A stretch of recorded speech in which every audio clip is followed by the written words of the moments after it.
kind of weird watching StreamYard and watching the chat on Twitch because I'm like 2 seconds behind what I can read. It's really strange. Yo, All Shaka right, there loves you go. you. We are here. Hey, We are here. Jamie. We are here. Lots of people here. Lots of people here. Big love to everyone. Oh, hi, Shaka Loves You. Good to see you. And Yes. Bobcat So Jack. can we say anything, Shaka loves you? Can we tell everyone that you're at Glastonbury too? You put it on Instagram. It's fair game. We're all going to be together at Glastonbury. We're going to be together. So my lovely daughter, who should be in bed, has just brought me a beer. So I can share in the beer. The funny thing is, this is a alcohol-free one that's sad AF, which is how I was feeling when I couldn't see myself on the screen. We weren't feeling sad because we couldn't see you, Criztoz. No, I know. I remember there was we did the Halloween 45 Raiders, and I had like a mask that lit up. I was at a set properly set up, and we were just about to get going. And I came on, there was no sound, and I was like, "No!" And you were like, "Oh, it's much better not being able to see and hear 45 Day." No sound. Don't talk to me about no sound. After last Thursday on Stream Raiders and 600 people land in your stream and you've got no sound.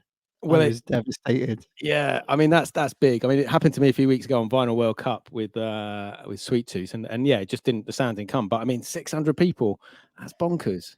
I was crying to myself afterwards. But it happens to everyone. It happens to everyone. No, and it just happened to pick on me on the day I didn't want it to. Well, yeah, exactly. If it was one of your own streams, you probably wouldn't have been too bothered. But obviously, when you're guesting on Stream Raiders, then that's a pretty big thing. New Mark Scratch Bastard, A Skills, me. Boof, Yeah. gone. No.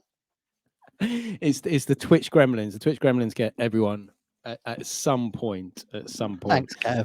I will say thank you to everyone that messaged me afterwards saying they really felt for me because they could see me crying on camera. It's one of those, isn't it? Right. So this is episode 2 of the Pitchriders Guide to the Glastonbury Festival. This one seems more live than the last one, Criztoz. It does seem more live. I don't know if anyone noticed that last week, but we had to pre-record the last one because you were busy. Yeah, I think it went quite well. But yeah, so we're going to Glastonbury. Woo! Yeah, it's a bit hard to believe that 2 weeks today we will be in a field in Pilton, a couple of days before that as well. But yeah, it's going to be a lot of fun. So we thought, let's talk about Glastonbury and pick out some tunes that we might play and that might be appropriate for a Glastonbury set. So obviously a week closer to Glastonbury. How are you feeling? Mega excited, but trying to get this weekend out of the way because this weekend for me is stupid busy. So yeah, so I need to get this weekend out of the way, and then I can think about it. Until then, I'm not getting too excited because once I get this weekend done, I'm fine. Yo, Benny Gargs, hey Kev Clark, this Twitch slaps, how you doing? Big up everyone in the chat. Yeah, definitely. Well, we got a image from Toby, who runs the SS Broke Britain, which is the crew bar at Shangri-La, and is obviously employing us to sort of go down and look after the music and DJ a bit. And he sent us a picture of the tickets, which is very exciting. And yeah, it's going to be good. We need to sort out how you're going to get yours. I'm hopefully getting mine on Saturday. But we'll get you in. We'll get you in somehow. I'll end up in the back of Jamie and Marty's VW. Yeah. Well, it's a very cool VW, and it's very smart one. So we'll see. But yeah, so last episode we were doing a set for daytime. We were like, if people are sitting around and they are chilling out during the day, having a beer or whatever they're doing, and we picked out 7 sevens. And this time we're going to be doing peak time set, which is not a million miles away from what you just did, which was pretty amazing. Yes, I've just come off the back of 2 hours of peak time dance music. Exactly. So have you got some that are not in the set that you just played, or have you got some from that set? I've got some that weren't in the set I just played, but were in the box in case I play them, if that makes sense. That because does make I always sense. put too many in, even though it's a predetermined set. 90% of the time, I do skip tracks if I think something strikes me that it's better fitting. So Yeah, yeah. Well, that's the thing. You've always got a sort of idea of what you're going to play, and then sometimes things just go a little bit different, don't they? And in your head, you're like, actually, that next track is going to be better. yes, So let's start a little bit with that then. So we're going to do 7. Again, we'll do what we did last time. So if you start, so you'll do 4, I'll do 3. But I yeah, was going to do it the other way around this week, and you oh, do we 4 and can I we do can do 3. it the other way around Yeah, if you want. we Yeah, do that. I think I've we'll got do plenty that. of chance. But yeah, let me just find which one because I have picked out a few, but it's just a case of doing that. But someone wants to say hello before we Yeah, we I'll all keep the go. chat amused for 5 minutes while you go digging. Hello. Hello, ZZ. How are you? How are you? I am slightly in need of a beer after 2 hours of streaming, but I'm all good. How are you? I'm good. Haven't you just had a Ukrainian beer? I have just had a Ukrainian beer, yes. Then you need. Why do you need another one? Because dads always need more beer. That's standard issue. Okay. You can tell them, yeah. So So at my school, there's gonna be a music festival, and you're finishing it off? yeah, I'm Cool. finishing it off with Are you going to DJ. play 45s? Yeah? Yeah. Awesome. All about 45, ZZ 45. Anyway, Indie Mix is saying hello, ZZ. yeah, not now. Just say goodnight. Good night. Bye. Bye. And Indie Mix says hello, ZZ. Yeah, no, her school are doing a music festival, and we were like, oh, ZZ DJs, and they were like, oh, would she like to play at the end? And we're like, yes, of course. So that's gonna be fun. That's after Glastonbury, so that'll be fun. Okay, so we'll build up, I think, in the peak time, but I think this is a track that will always go off. Yeah, let's do it. Let me just switch off the echo cancellation so it sounds better than it does normally. There you go.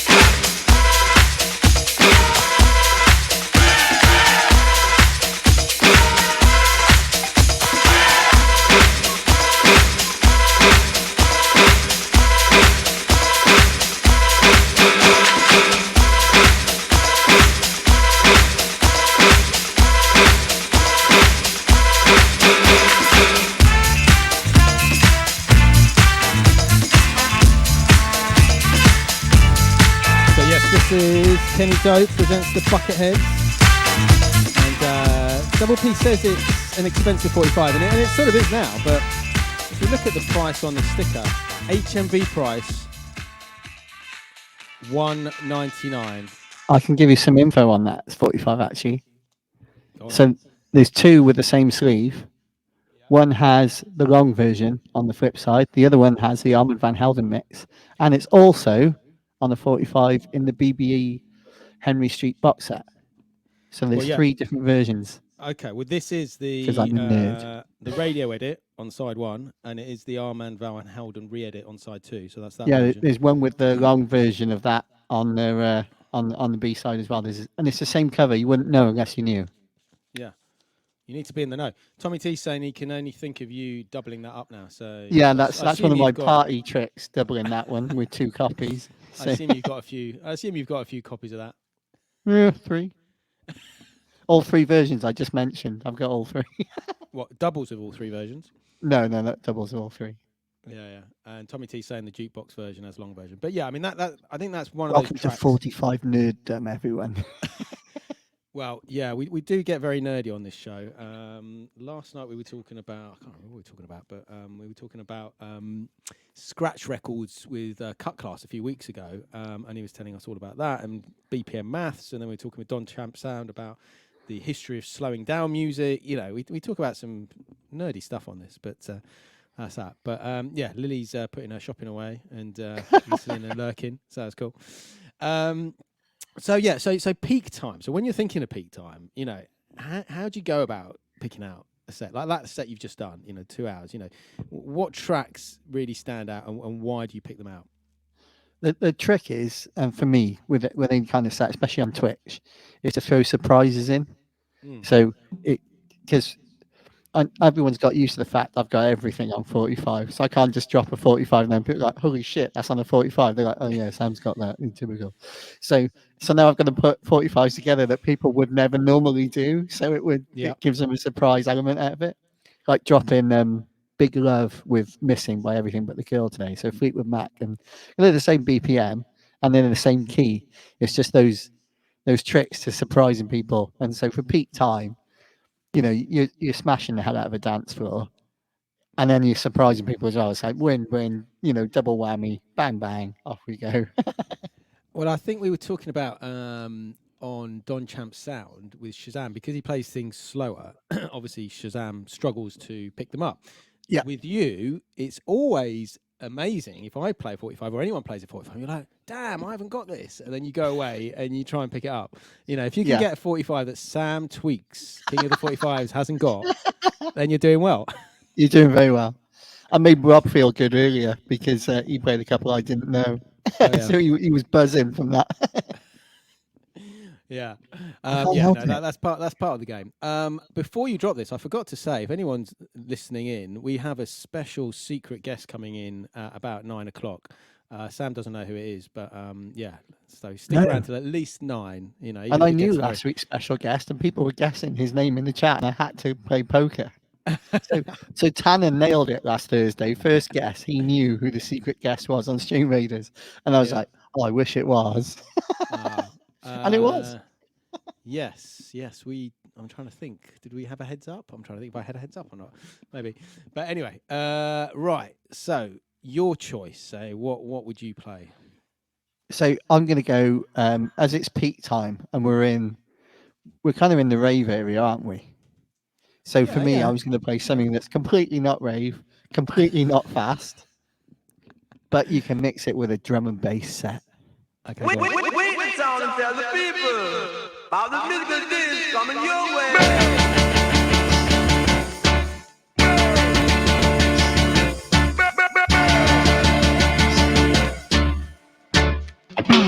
No.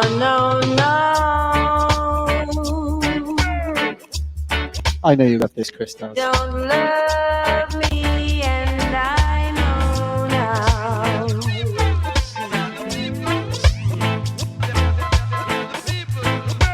No. You all know the song. There's no hiding behind that one. Absolute banger. Almost as good as non-alcoholic beer, that song. It sure is. So where we are is in Shangri-La, is the sort of southeast corner of Glastonbury, and obviously if you've been, that is where all the rave stuff is, like Block 9 and all the amazing rave stuff. And we are in the sort of crew bar for that, and it will go off and it will go crazy. And we're not going to get any sleep because we're camping, I think, in the Shangri-La campsite, and I think 6 a.m. is when they stop. But it is loud. It is loud. But we'll probably be raving till 6 a.m., so it doesn't really matter. And also, you're normally up quite late anyway, aren't you? I am, yeah. I usually sleep late though. Well, you'll be all right. It'll be clear. It depends what time you're working, and depends if you want to get up and see anyone. I think we talked last time that you haven't really sort of looked to see if there's anyone that you might want to play. Is that still the case, or have you looked at all? No, I've not looked. I knew Jamie and Marty were going, so I just guessed that we'd all be, dancing around fields for most of the week we're there. Yeah. There's they've got a few sets. I think one is in the Cornish Arms, which is where I DJ'd some sets last time round, which is a cool little bar, and they've got a couple. I think the Village Inn and somewhere else they're playing. I mean, for me, I think Coffee. I think, like I said to you last time, Coffee is playing on the Sunday night, and I think Sampa the Great is playing on Friday. Ooh, that's a great idea, Tommy T. Noise cancelling headphones. Noise cancelling headphones. That's a very good idea. I need to do that. So I need to order some of those, and then the other thing I need to order is another power. I've got a couple of power banks, but I think another power bank just in case, so that we've at least got power, because we're going to be there quite a while. Yeah, I think I'm there for like 10 days. Yeah, I mean, we will have access to power because obviously we'll be DJing and there'll be plugs behind the decks and stuff. So every chance we get, it's literally plug your phone in. But you know, it's still going to be that. Right, I'm going to move on to my second one, and this is quite a new one. We've all got it, but it's one of those that I think always goes off, and I think it will go off because there probably will be some people in Glastonbury who aren't 45 nerds like us who may not have heard it. But we will see. Here we go.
I love that tune.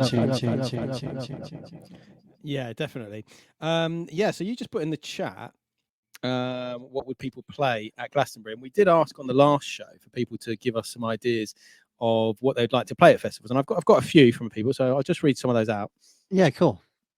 So Kev Clark said Latrix, Lady Don't Techno. Have we got that on 45, Criztoz? I don't either. So, I am. I don't think I am so. after that bad. Yeah. The Milk, All I Wanted Was Danger. Nice. And then Roots Maneuver Witness. Yes. Now, yes, obviously, I've got the original and then there's the dub version. There's like a sort of funky upbeat one remix, which I've got. And then I found another remix, which is a bit more downbeat, but it's pretty cool. So I might have to take all three. Double P said LFO, which is a classic. That's a 50p banger, that one. That Yes, is, Gavin definitely. Hardy. That's a great chat as well. Great shout. Gavin Hardy, where's he? As he said, yeah. Yeah. And then we have Double P also said Ragga Twins, Hooligan 69. Double P going hardcore. He is going hardcore. And then Rebel MC, Wickedest Sound featuring Tenorfly, Nice. which again is a classic. I think, apart from Ragga Twins, I've got the other two. Definitely got the other two. Mark Lancaster said Connected, Stereo MCs, which is always which I played earlier, actually. Yeah, it's a great track. Prince, My Name is Prince. Obviously, it was his birthday, or would have been his birthday yesterday. And then On Vogue, Free Your Mind. Tune. And then Matt That's Love. a surprise because that's a tune with a guitar in it. Yeah. For On Vogue. Yeah. There you go. Stereo MCs connected. Yeah. And then we got Matt Love, who says The Charlatans, the only one I know. He's gone very indie. Stone Roses, Fool's Gold, and Happy Monday, Step On. Yeah. And Armand's Malkis didn't give specific tracks, but he suggested The Cure, Kate Bush, and Pulp. You know, anything by them. Do you know that Running Up That Hill is going to go off this year at Glasgow because of Stranger Things? Yeah. That is going to be, you drop that and then everyone's going to go Chicken Oriental. Have you got doubles of that? Are you going to be doubling up on that? Doubles is a good idea, actually. Yeah. Mm. Yeah, there you go. Well, there's an idea for you. Yes, it did, Kev Clark, and I didn't get the album that Latrix came with on a 45. Get it? So I mean, it's going to be interesting. It is going to be interesting just seeing what comes out. But yeah, I think anything that's sort of linked to a TV show or something like that people are watching, it is going to be. I think it's going to be all over there. Let's have a few more from the chat. We've got Fool's Gold, Kev Clark. The Apple Song 2, that's a good call, Twitch Witch. And yeah, we've got that. I've got that. And anyone else? Oh no. Kev Clark's was gonna finished say, Stranger Things. Double P, you're not watching Stranger Things, you're watching this. So just turn your TV the right way around. You won't be upside down anymore. You'll be fine. Yeah. Yeah, well maybe he's double that. Here we go. Doom's Night as well. Callan Hardy. If Doom's Night was on a 7, I need to do an edit of that. That's a tune. Yeah. Speaking of Callan Hardy, he's on, I think it's next week, next Monday. I think it is. Yay! Part of my journey with Mixter Hoffman. I'll have to check my diary. I think that's right. Yeah, next Monday. Part of my journey's back, and we've got him and Mixer Hoffman coming on, and he's going to talk about Twitch from a sort of viewer's point of view as well, and obviously how that sort of helped mental health and other things as being a viewer as opposed to being a streamer. So that should be a really interesting chat. Right, what you got next? So one of the ones I found in my shed back last summer. I adore this record, and it's just a tune.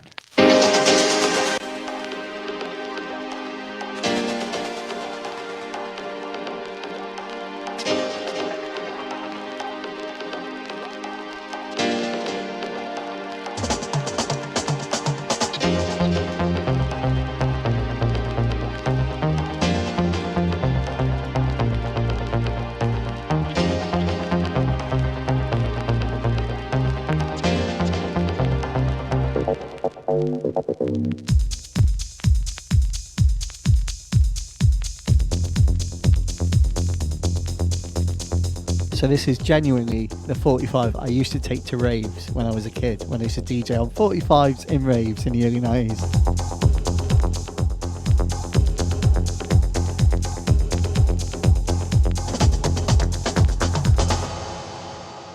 Banger. How much would that have cost you back then? So that was £2.29 in Woolworths. £2.29 back in £2.29. 90. When did that come out? So I'm pretty sure this one's 91, but I'll have a look on it there. Because when you came on part of my journey and we were talking about obviously your background and what you were doing. Sorry, go on. What year is it? 92. 92. You're telling me and obviously everyone else about the fact that you were going to these raves with 45s, and everyone used to look a bit funny at you. They'd be like, "Oh, what's this guy doing with 45s?" Yeah, it only took them 30 years to catch on. Hammer Pants, that is a tune. Yeah. What have we got here? Funky Hot Grits, drum break. Yeah, definitely. Different stroke. Oh, yeah, I've got that one. Hammer Pants. Yeah. That's a good one. Depends how ravey you want to go. That's the thing. Because it will get ravey eventually, but it's also a bar. And it's also sort of, like any other bar, sort of chill out during the day and then sort of evening and work it up. But then it does go, very crazy towards the end. Yeah. So always go full rave. I didn't go full rave tonight, Hammer Pants. It was too early for me. J-Mac, now have you got this on the 4-5? J-Mac says play the Welsh national anthem on a loop. I do have Tom Jones, yes. we had Tom Jones last night actually. Waxworks was on All Back to Mine. He played a Tom Jones track last night. That's not unusual. Nah, there you go. I've got a week of that. A week of these puns to come. Oh yes. I'm gonna have to write them all down actually, or record them, and then we'll do like an audio recording of all the puns. Here's another one. God Save the Queen, the Sex Pistols dance remix. Oh, could be an interesting one. Is that on 45? Could we find that? Are you going to just dig it out? No, I didn't even know about that. So I need to be looking. Gabba. Is Gabba still a thing? I don't know. Is Gabba still a thing? It used to be pretty full on before, didn't it? Badum Tish. That's not a song, is it? That's literally Badum Tish. 2 seconds. Yeah, no worries. Yeah, like I said, we got a very special guest coming up in about 20 minutes, and I hope you're all going to stick around for that. And then after we finish, which will probably be about 10 o'clock, we are raiding into DJ Fade for Wax Wednesdays at 45 special. So he's doing a set 10 till 11. Then I'm doing a set 11 till 12. And then after that, Mr. Lob, founder of the 45 Kings, is doing a set. So even after this finishes, there's still another 3 hours of 45s. And there's lots more coming up. We are going to try, if at all possible, Sam's going to do a little test maybe on Sunday to see if there's any possibility of us streaming. If there is, it may be on the Tuesday night. We might do a live stream from Glastonbury, but I don't know yet. We'll see. We'll see what happens. Well, technically, I am supposed to be on Soul Train on the Tuesday evening. Yeah. So I'm in between the Next Men and the Gaff.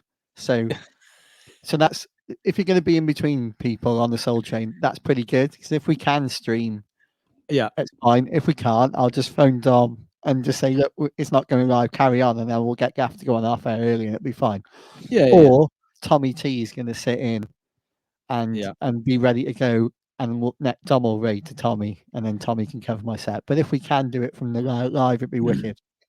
It will just, it's just depend on what we can get. If we can, it's probably not going to be Wi-Fi. See if we can do 5G and if it works and all the rest of it. But yeah, I mean that'd be, I don't know. Well, that might be a first, mightn't it? Twitch from Glastonbury. I don't know. I don't know if anyone else has done it.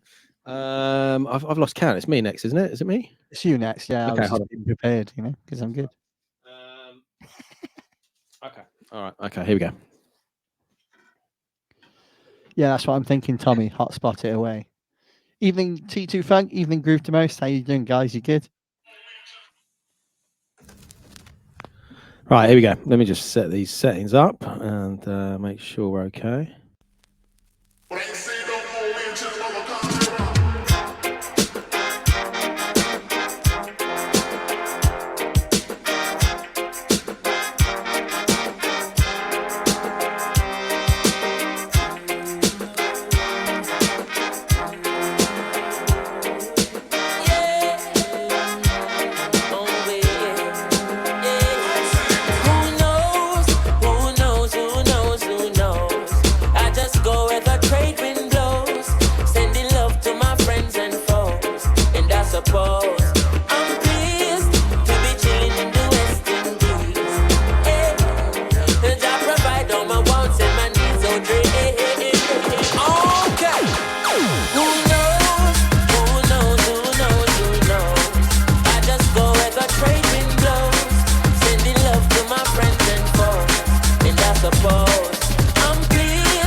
Me see your way, drastically straight from hypocrisy. I say, hey, every man to them own a philosophy. I live the proper way and then me read a chapter daily.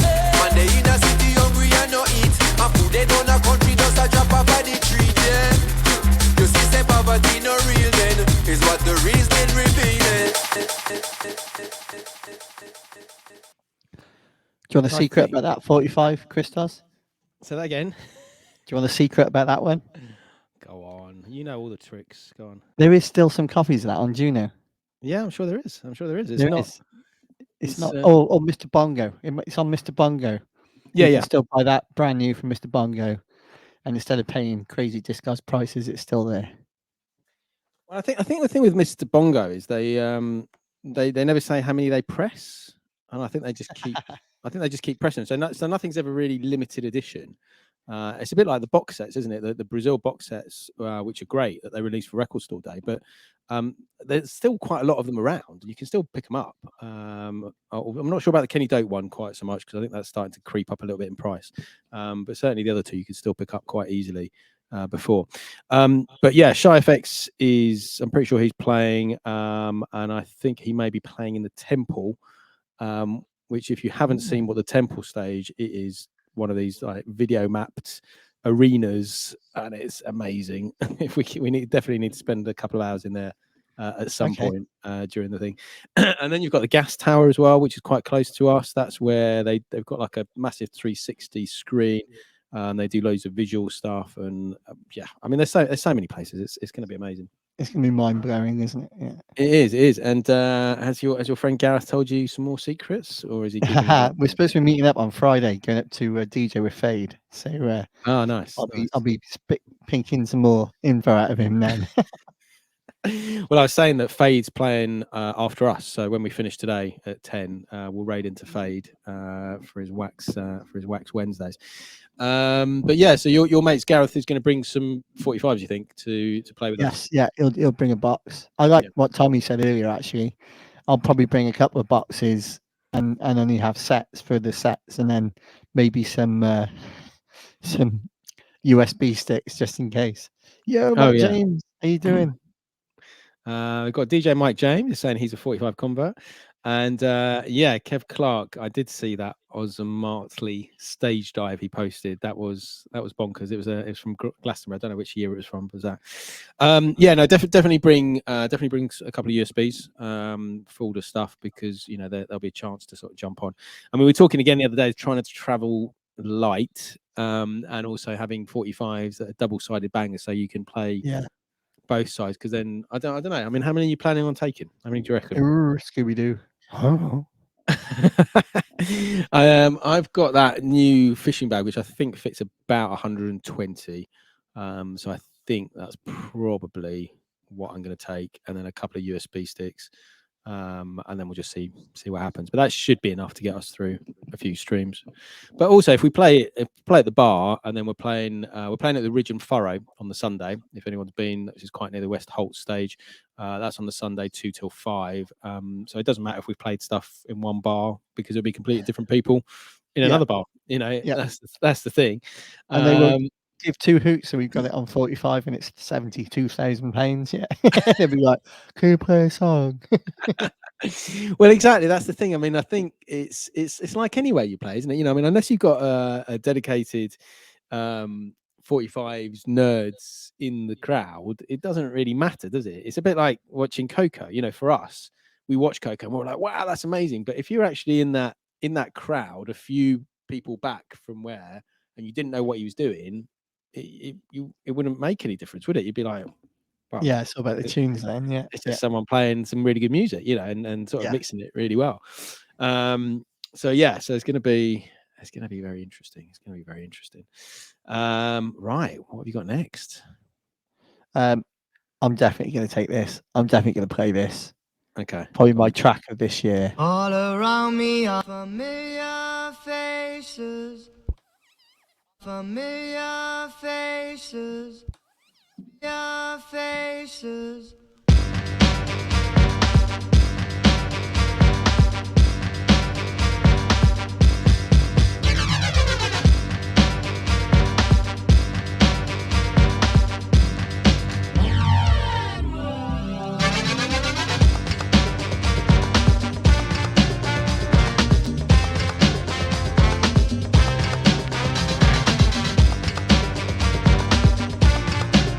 Bacon nailed this.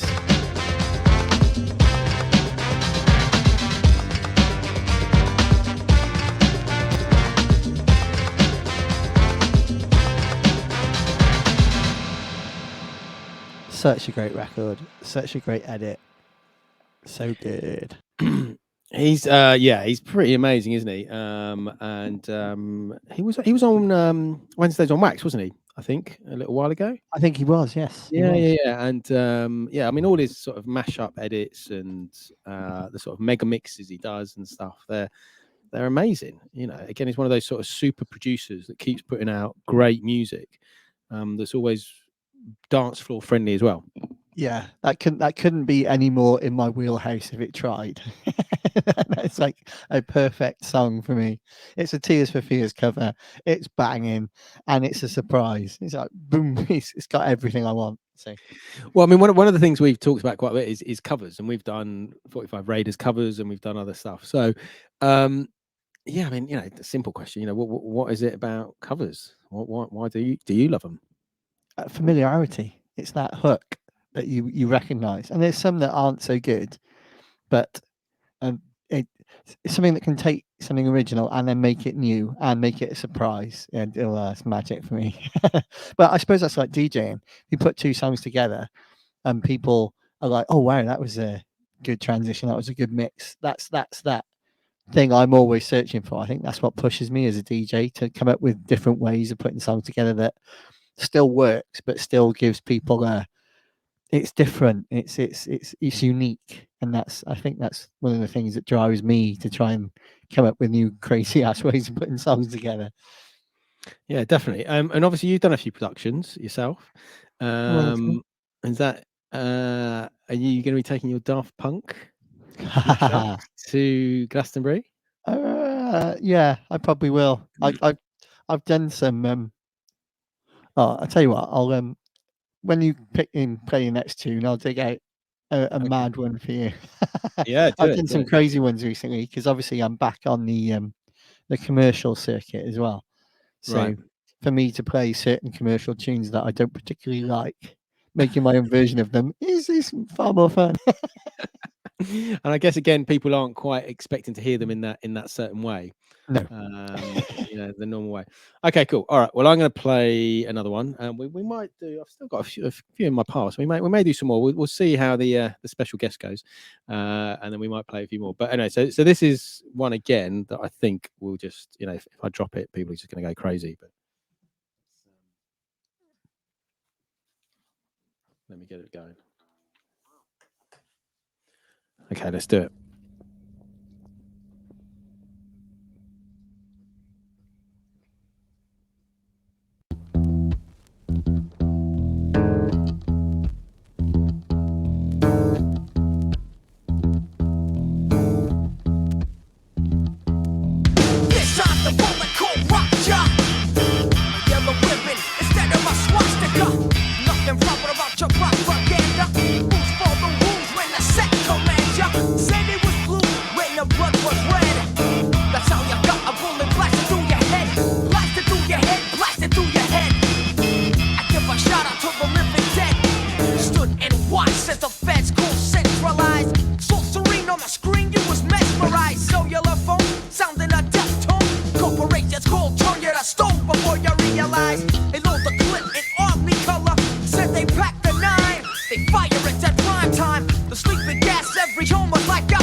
It's one of those, isn't it?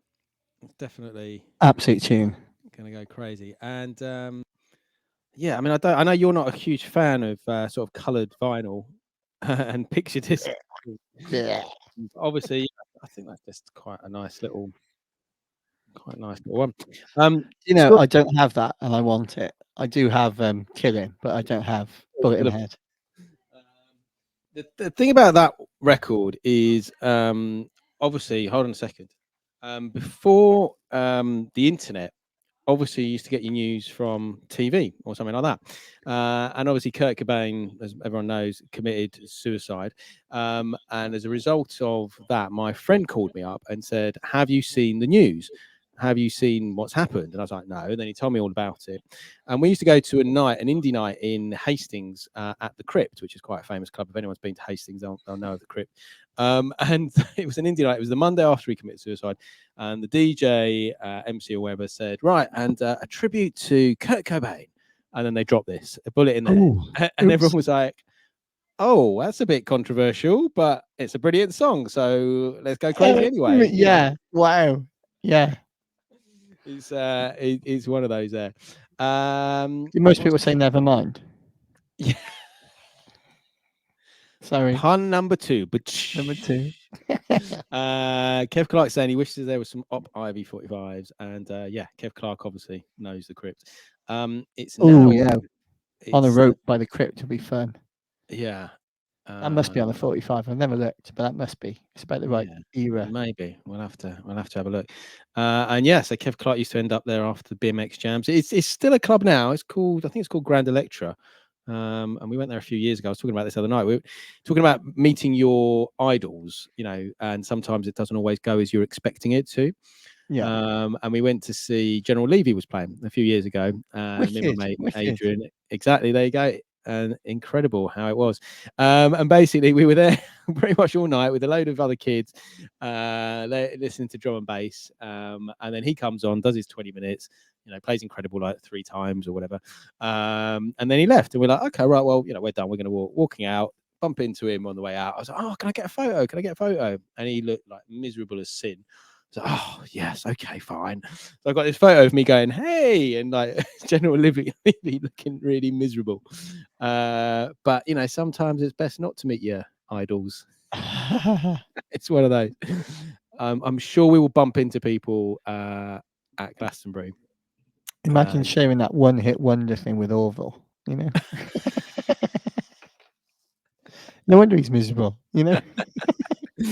Oh, exactly. I'm only kidding, General Levy. You've had more than one hit. I know. Someone who's interesting, actually. I met Bez from the Happy Mondays at Glastonbury because Toby, who runs the bar, happens to know him. Yeah. So I saw him over there, and Toby was like, "Oh, come over and say hello." So I went over and said hello. I said, "Oh, I'm Chris," and he's like, "Oh, I'm Bez." I was like, "Oh yeah, of course, I know who you are." And he's like, "Oh yeah, all right, mate." Blah blah blah. But yeah, he wasn't as messed up as I was expecting him to be. But okay. I guess once you get to a certain age, things change. Maybe, I don't know. Kev Clark saying you had a similar one with Matt Berry. Is that Matt Berry from Toast? Heartbreaker with Emma. Oh yeah. Matt Berry, Emma Noble. Yeah. That's a definite. I think that's going in my box. That's a great track. And that's one that people come up who know Doris obviously come up and say, what is this track? Yeah, someone came up to me when I played it in Edinburgh, and they were like, "Oh, how have you got Doris on 7?" And I was like, "Oh, it's not Doris, it's a cover." And he's like, "Oh, but it sounds really similar." And I was like, "Yeah, it's a great track." So Laszlo Cravensworth, right? Emma Noble's cool. I've met Emma a couple of times. Well, if you know her, we should definitely try and meet up because they're playing Noble and Heath. So her and Sophie. They're playing at various places across Glastonbury. So yeah, if you know. Oh, cool. Yeah, fine. Let's try and meet up. Me and Emma we've met a few times on gigs and stuff in London. I haven't been playing. She was singing with Lacarafa the first time we met, but we just hit it off because she's a bundle of fun. So we were just having a laugh and messing around. And I bought some records off Sophie, and Emma messaged me, said, "Is this you?" And she's in Sophie's room sending me the video message of, "Is she sending you some record?" I'm like, "Yeah, that's me." Yeah, it was quite funny. Amazing. That's amazing. I was trying to get them to do a set for 45 Day, but I think it was they just didn't have enough time and a bit too busy. Yeah, you need to put them now for 2024. yeah. Hopefully next year because they're doing all sorts of cool stuff. But yeah. So let's try and meet up with them if you get a chance. Right, I've got a special guest in the green room, but let's play your what you've got there first, and then we'll get them in.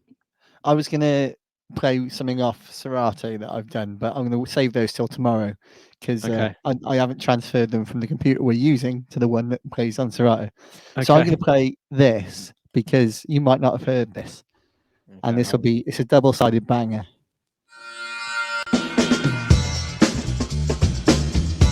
Big ups Voodoo Cat.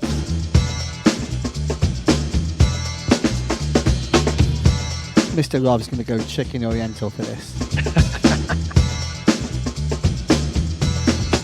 Well, here's how it started. Heard you on the radio talking about rap, saying all that crap about how we sample, giving examples. Big bullet chicken. Exclusive. You criticize our method, how we make records. You said it was an art, so now exclusive. Stop. Check it out, my man. This is the music of a hip hop band, jazz. Well, you can call it that. But this jazz retains a new format. Point. But you misjudged us, speculated, created a fuss. You've made the same mistake most auctioneers have. Talking all that jazz.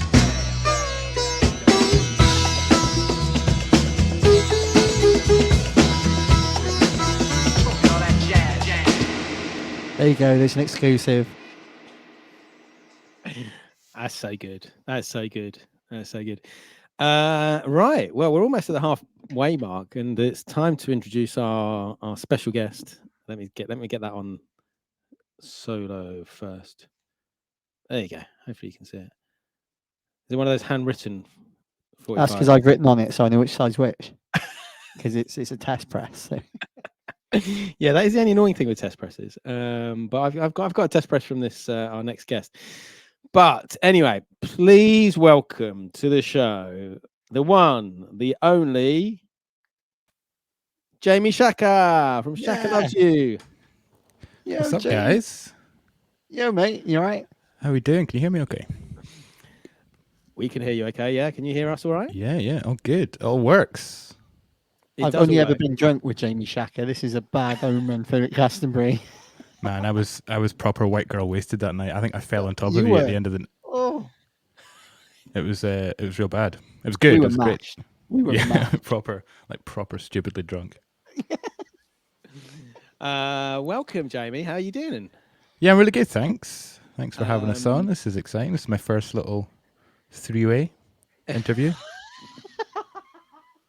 You had to add that last one on there. Is it so Watershed yet? We're nearly 9 o'clock. 1 minute. It's almost no. I mean, I don't think there is any Watershed on Twitch, isn't it? As long as you're not showing your nipples, I think we can get away with saying what we want. That's coming.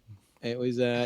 It was Skeetor, wasn't it? Who got in trouble with? There was some nipples in the Yeah, they background had of one of their some- videos. Yeah, they had And some like. Fearguard. Oh, Fearguard Fearguard as got well. banned Was he for it, showing his yeah. nipples? Yeah, no, it's a Right. nipple-free zone tonight. Nipple-free zone. Yeah. Maybe not Glastonbury, but we'll see. Yeah. But yeah, so obviously we've known each other a little while, and when I found out that you were on Glastonbury, because I was thinking, well, we need to get a guest on the show, you know, and obviously I didn't tell Sam, and interesting enough, Sam was talking about you earlier on in this show, Yeah. and then here you are. So it's also your first Glastonbury as well. Yeah, it is. We've never done it before. It's been obviously on the bucket list for a long time, and it just sort of kind of landed in our laps this year. Yeah. And yeah, we couldn't really turn it down, especially because obviously we've had 2 years off of festivals, so this was it's the perfect year to get it. So yeah, I'm extremely, I'm sure like Sam, excited and nervous in equal measures. Yeah, it's one of those. It's going to be good. Tell us where you're playing, because I think you've got 3, maybe 4 sets already lined Yeah, up. we've got 4 over the 3 days that we're playing. So Friday, Saturday, Sunday. We're doing the Village Inn on Friday evening. Now I need to get. I should have written all this down before I came on. That would have been sensible. Village Always a Inn, question. and now there's one of them we're not allowed to announce yet because it's not like. I don't know why, but we've been told under strict instructions. I think that's the other one on the Friday. So there's the Village Inn and then a secret stage on the Friday, and then we're doing Funkingham Palace. Is it Funkingham Palace? Funkingham Manor? Yeah, Palace? Funkingham Palace. I saw that. Yeah. Yeah. Funkingham Palace on the Saturday evening, that's going to be a good one. That's right before Craig Charles. Well, you've played quite a few times with Craig Charles, haven't you? You've done a lot of sets with him. Yeah, we've done quite a few club shows and festivals around about the place with Craig. So yeah, that it kind of works well going on before him because we know what he plays and he knows what we do and stuff. So that should be fun on the Saturday night, and then the Cornish Arms on the Sunday afternoon. Our agency's doing a takeover. Yeah, that's right. Yeah. The blended takeover on this. I think it's all weekend actually, but definitely the Sunday they're doing a thing. So we're playing Sunday afternoon. Yeah. Cornish Arms is a cool bar. I played there last time around because my friend was doing the music there, and I think they've upped their game a little bit this time around. There's a lot more people playing. I think also JFB's on the Sunday night. And yeah, he is. Also, and Father Funk's there on the Sunday as well. Yeah. So that's going to be cool. It's a really cool bar. It's a really cool bar. Cool. As is everywhere. And obviously it's you and Marty. It's not just you, is it? Marty's coming along as Marty well. will be there as well. I think Marty might be. Is he in the chat? I don't know.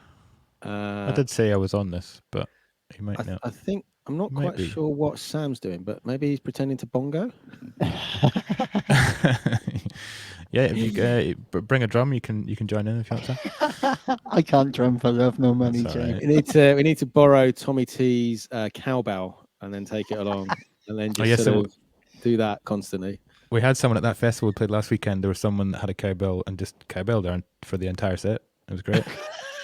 If you know Snowy, you'll know who I mean. Yeah. Cool. Yeah. Probably one of the craziest things I saw was we went to see Damian Marley in London, and there was a guy with this massive Jamaican flag, and I'm talking, you know, massive, like, I don't know, it was 8-10 foot, and he literally the whole set, he was just there like twiddling this thing around, and just we were like, what the hell? How's he going? But that was his part in the show, and it was amazing.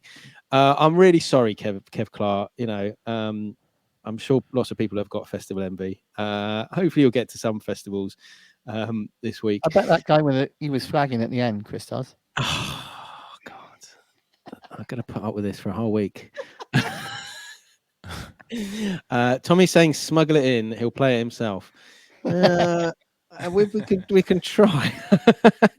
Who's this guy? He's the guy who plays the cowbell every now and again. You know, we might be able to get you in. Maybe next year. We'll see what happens.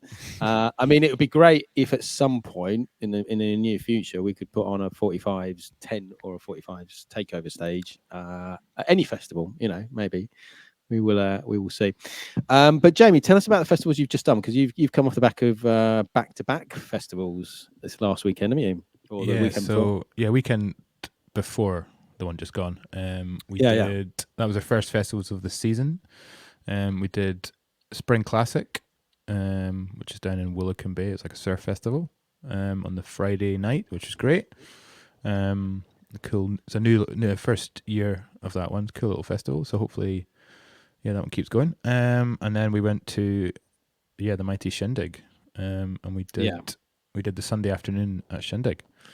So it was a bit of a in at the deep end after not really doing festivals for like 2 years with two in one weekend. But it was great. It's good to be back, and it's great to see everyone again, especially Shindig, because it's just a big family reunion. I was going to say, I mean, what's the because people haven't really been able to. I mean, there's been a few festivals last year, but not many, because people haven't been able to. What was the vibe like? Were people just going doubly crazy, or was it? Yeah, I think it's always hard to tell because Shindig's such an amazing vibe anyway. So, and it was a different site this year, which kind of that kind of not threw me off, but it was just a bit different from what we kind of been used to. But I mean, I think everyone kind of went a bit hard on the Thursday because it was open on the Thursday. So people kind of understandably went quite hard on the Thursday, but we had to play it safe because we were playing on the Friday, so we didn't want to get too excited too early on the Thursday. But I mean, it was amazing. It was everyone seemed to be loving being back in a field. Yeah, it's about pacing yourself, isn't it, at festivals? Because if you go too crazy on one day, then obviously you completely wipe out the next day when you might want to see someone or might want to do something. It's one of those things. And Sam hasn't really looked at the lineup, but have you had a look at the lineup at all to see who's playing at Glastonbury? Yeah, so I had a look at like the poster, and then when you were chatting about it earlier on, I had a quick browse through like now that the actual like stages are announced. And there's loads of cool stuff. There's loads of stuff on the West Holt stage, which I like the look of. Yeah. I was a bit like when I heard that we got it, I was like, oh cool, who's headlining? I was like, oh. I was a little bit, I'm not gonna lie, I was slightly underwhelmed by the headliners, but I'd go and watch Kendrick just to say I've seen Kendrick, but I'm not like I don't know what he's gonna do live. Weird. Because I get this, when I tell people that I've been, or I'm going, they're like, oh, who are you going to watch? And most people who are not like sort of DJs or into music like we are, only see the sort of sanitized BBC sort of version of it, and then you see like the main stages and, the Pyramid stage and, the second stage and West Holt's and all the rest of it. Yeah. But obviously it's everything else that's going on. Obviously you go through that app and you're going through and you just keep scrolling and scrolling and scrolling. You're like, whoa, and that person's playing this page and that, So who have you picked out? Well, I want to catch Nightmares on Wax. I think he's doing West Holt's. I think it's a live show. Definitely. I totally missed. He was at Shindig doing a DJ set, and we were so engrossed in Greg Wilson's set that we ended up missing Nightmares on Wax altogether because we didn't want to leave Greg Wilson. So I really want to catch Nightmares on Wax because I missed him at Shindig. Little Sims is one of the stages somewhere. I think she's Friday. My wife and daughter are big fans, so I've been going to go and check them out just so I can say, assuming we're not working. That's the thing. Me and Sam don't know when we're working just yet. But, okay, yeah. But Little Sims definitely is on there, I think. Yeah. Sampa the Great is also playing. Yeah. I'd like to see her. Bonobo was right before Little Sims. I'm not seeing Bonobo, so I'd like to see Bonobo. Yeah. there's someone else as well. Caribou. Yeah. Oh, I love Caribou. Yeah, really cool. I Yeah. don't know. I've never seen him live, so I imagine he's quite wacky on stage as well because he's out there, isn't he? So yeah, I think he's a bit a bit left field. So I'm sure Yeah. he'll do something cool live. But I mean, like, yeah, look, just flicking through the lineup. There's loads. It's one of those, and obviously you're a festival regular. We were talking about this last time. You can make a plan, but the likelihood of catching people is probably unlikely. But it's one of those. You sort of set out at the beginning of the day, oh, I'm going to do this, this, and this, and then it sort of happens or it doesn't happen. It doesn't matter because there's so much other cool stuff going on. It's good. So tell us a little bit about where you two first sort of met. Obviously, Twitch was one thing. Had you met in person before Twitch? I presume you're talking about Sam and not Marty. Sam, yeah. No, we've met. We met a long time ago. We'd not met before Twitch, so I think Twitch was my introduction to Sam, and then we did meet in. No, it was amazing. And then we did meet in real life last year, November, October. last summer, wasn't it? Yeah. Yeah. At a friend's, we were both DJing at a friend's birthday party. So that was when we got hilariously, stupidly drunk together. Yes. The thing is, Sam's always going on about the fact that he doesn't drink. We were so drunk, Criztoz, that Jamie messaged me at 3 p.m. the following day to see if I was still alive. Oh yeah, because that's right. Because I think we ended up going back to someone's flat or house, Right? Yeah. with everyone. And I don't think were you there or did you not? You were there. I was there. Oh, We you were were? chatting. Okay. to some guy that was working- Yeah. I was talking to you the entire time. I was like, okay. Yeah, you were. Yeah. Or did we? Or maybe maybe I disappeared. Or yeah, I don't know. No, I decided that at 6 a.m. that was fine, Oh, and I okay. needed to go and sleep in the car before I drove home. Oh yeah, that's right. So Kev I saying, was literally- that I was Go on. wandering around Northampton at like 6 a.m. and I didn't have a clue where we were. I'd never been there before. And I got up and I found this guy outside of Aldi's and I said, "Oh, do you know where the pub was that we were playing last night?" And as I looked at him and looked across the road, there it was. And my car was still in the car park. So literally I went and then just crashed in the back of the car for about 2 hours before I drove home. amazing? Yeah. Kev we Clark were saying, mad. was that Madame? Yeah, that was Madame's. Yeah. Yeah, That it was was Madame's Joe's. birthday. Yeah, Joe's. And Tommy's saying, but were you Tommy T drunk though? No. No one can be Tommy T drunk apart from Tommy T. Does anyone even get Tommy T drunk on streams? I think Only Tommy's Tommy gets Tommy T drunk on stream. all the shots and stuff. Jamie, let's come back a little bit to Twitch, because obviously, you guys were absolutely killing it. Your careers were going, really well, and you were DJing all over the place. Craig Charles, all these sort of festivals, and then obviously the pandemic put paid to all of that. And then you guys found yourself on Twitch as well. So tell us about how that happened. Who encouraged you onto Twitch? How did you find it? And what did it do for your careers, really? It was actually kind of Marty's idea in the first instance, and he was kind of sort of pushing me to do it. And I was a little bit like reluctant to start off with. I was like, I don't know, like I'm not really particularly confident in front of like, the camera, far less talking on the mic. And I was a bit like, not sure about this. But then I did a couple, and you saw other DJs kind of jumping on, and the way it evolved. Then obviously, I got totally hooked on it. Very and it gave us a bit of, I don't know how you guys felt about it, but it gave me a bit of focus.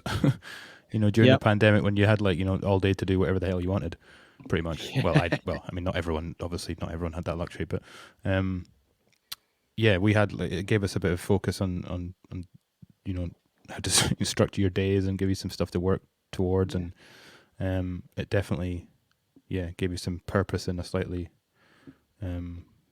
darker time for musicians and DJs and artists and all that kind of stuff.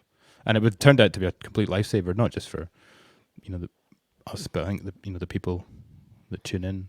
We've heard loads of positive stories that people have either spoken to us in real life or messaged us and said that it was it was a good outlet for people to kind of tune off from the crazy stuff that was happening in the world. Yeah. Well, I mean, we've talked about this with Sam, really. Twitch sort of was your sort of lifesaver, wasn't it, in a way?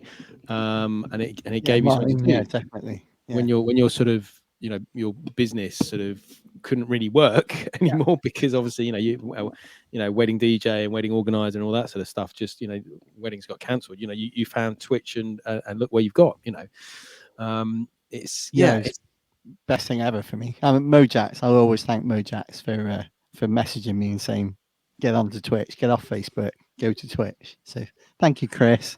Mojax saved my ass. Because also, you know, like Sam, you know, you guys became partner, didn't you, after a little while? And you were doing sort of the regular streams. But I mean, you know, how was that? Was that quite a good thing? Yeah, I mean, we just kind of decided, again, we were still sort of in lockdown. I can't remember exactly when it was, but we just kind of decided, let's just hammer the streams and get partner and see what happens.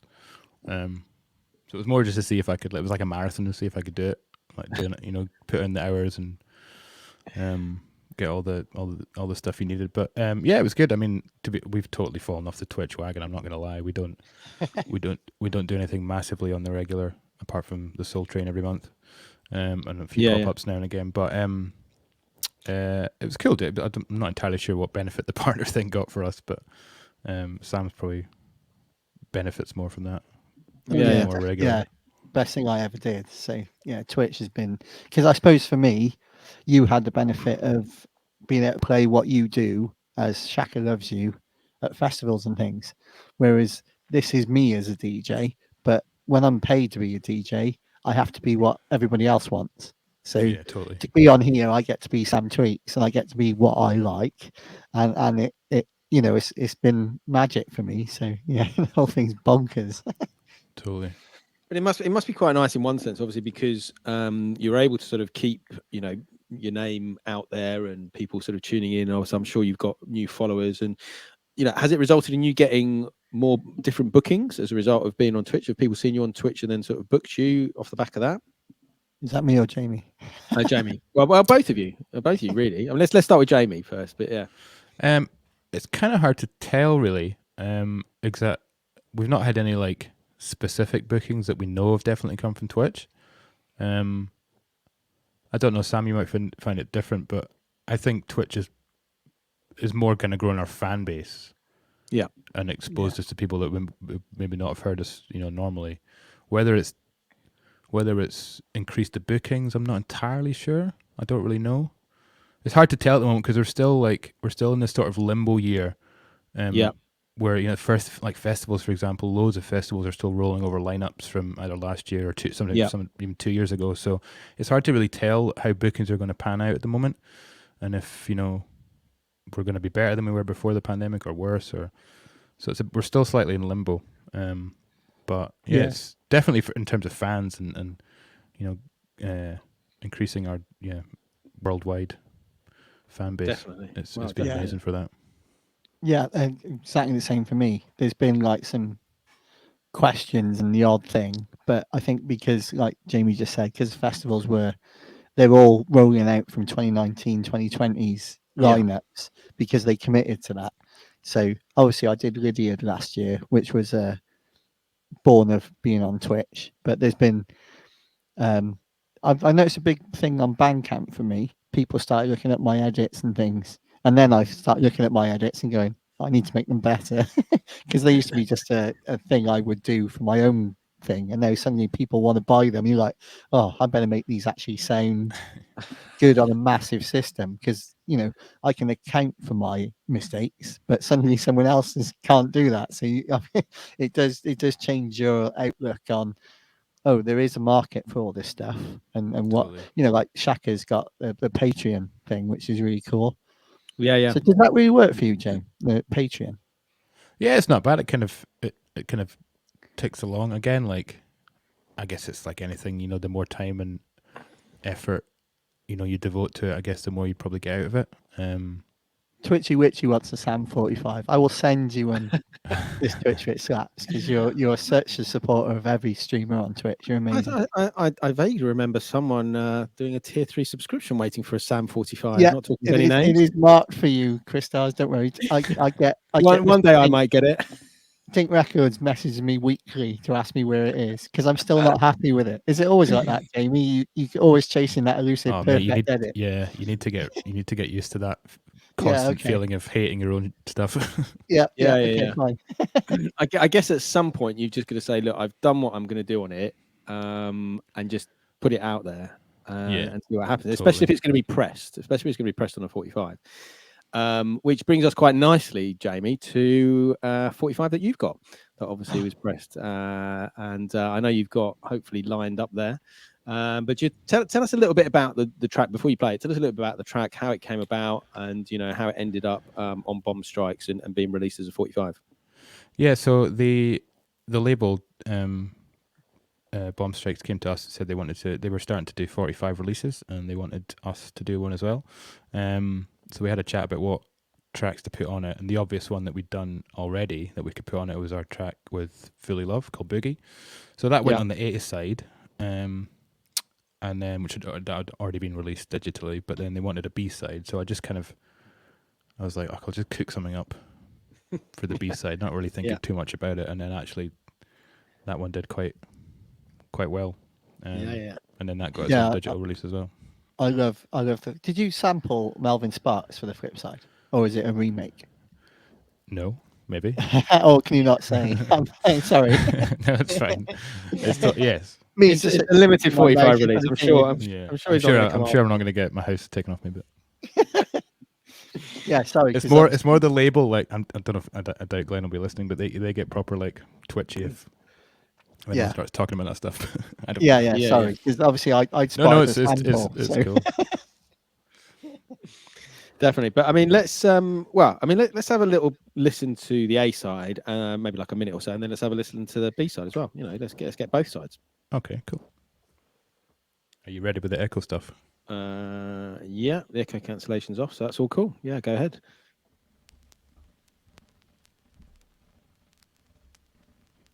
And now we're gonna do something everybody like to do. All right, here we go. 1, 2, 1, 2, 3, 4.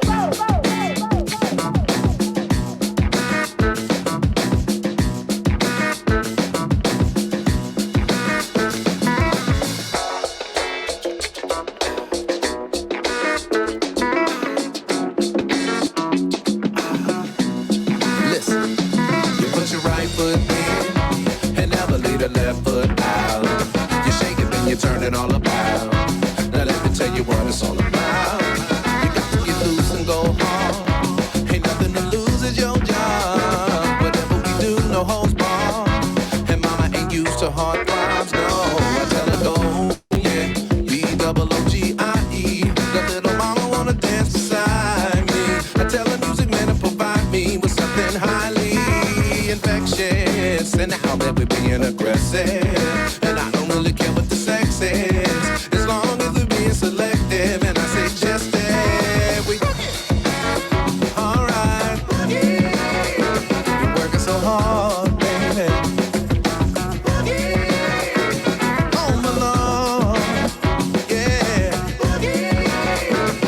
Oh Lord, alright.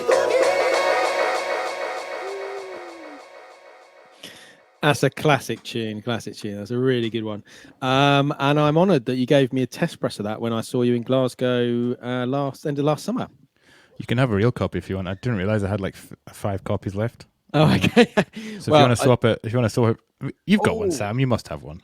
I need to thank you actually, Jane, because you sent me doubles, or you got Bomb Strikes to send me doubles, and they've sent me doubles of them ever since. So I've got all the Bomb Strikes ones since, which is thanks to you. So I owe you at least 15 beers.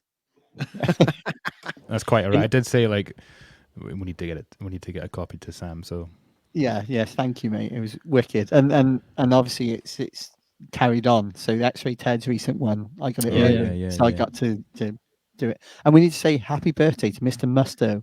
We do. He is 45 plus 5 today. Happy 45 plus 5. Birthday. Definitely. Happy birthday. 50th, John. Yes, bro. I know. We're all getting close, Sam. Maybe not Jamie. Jamie's got a few years on us yet. But me and Sam, not too far away. What? I'm nowhere near. What are you on about? Well, you're only like 2 months younger than me, I think, something like that.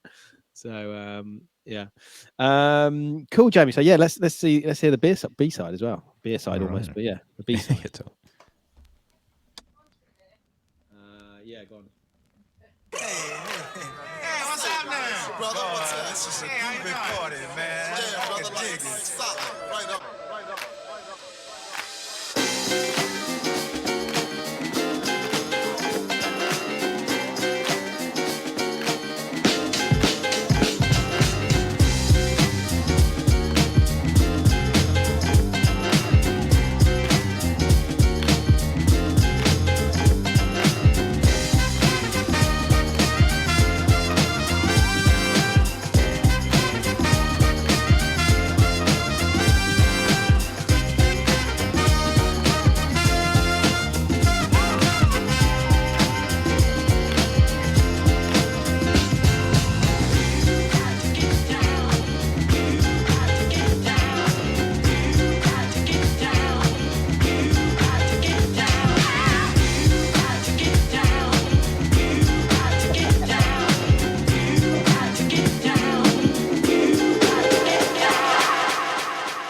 I rinsed that one so much. I played that to Oh. death.